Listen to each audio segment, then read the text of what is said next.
Does the U.S. believe right now that the hostages who are still in Gaza are at greater risk and greater danger? What's the message to families who are seriously concerned about their safety at what might be a critical period? Look, I don't have any assessment to make on that, make from here. Obviously, again, we're just in the early hours after.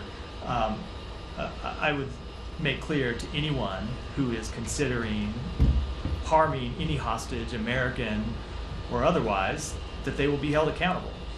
They should be held accountable in the same way that Sinwar was held accountable for murdering civilians and taking them hostages. As it pertains to any communication to the families of hostages and to their loved ones, we will give those communications privately. As you know, we have been in close touch with the families of the 7 Americans who continue to be held, and will continue to be in close touch with them about the status and the well-being of their loved ones.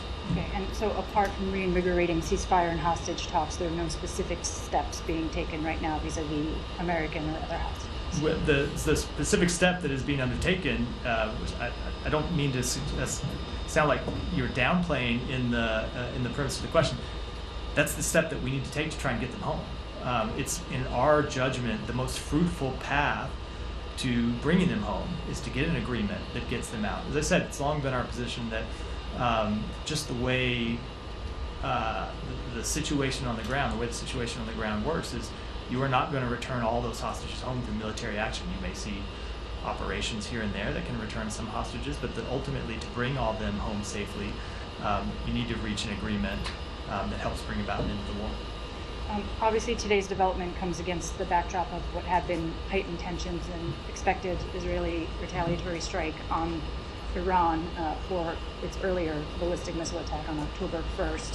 What is the U.S.'s understanding as to whether that may go forward?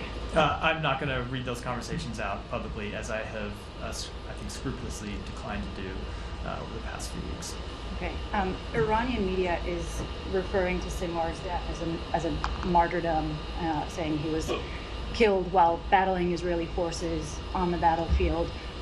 What is the risk? How significant is the risk that his death, rather than subduing militant groups in the region, emboldens them at this point? I am sure that Hamas and other terrorist groups will try to present Sinwar as some kind of hero for the Palestinian cause.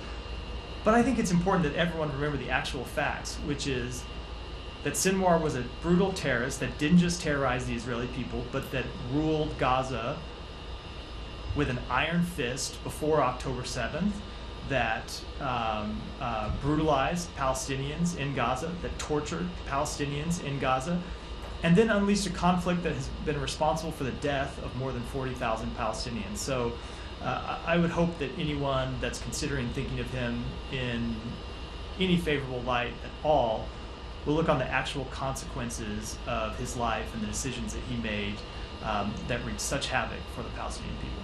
Last one from me. The Prime Minister Netanyahu, in his remarks today, paraphrasing, basically said, that Israel had resisted all kinds of pressure. He didn't name the provenance of the pressure, but all kinds of international pressure to stop the war, stop the fighting, and not enter Rafah. With today's developments, in hindsight, I know it's early, but does it seem like the U.S.'s calls to not enter Rafah, to try to broker a ceasefire, were preemptive, or at least never going to meet with Israeli approval or acceptance?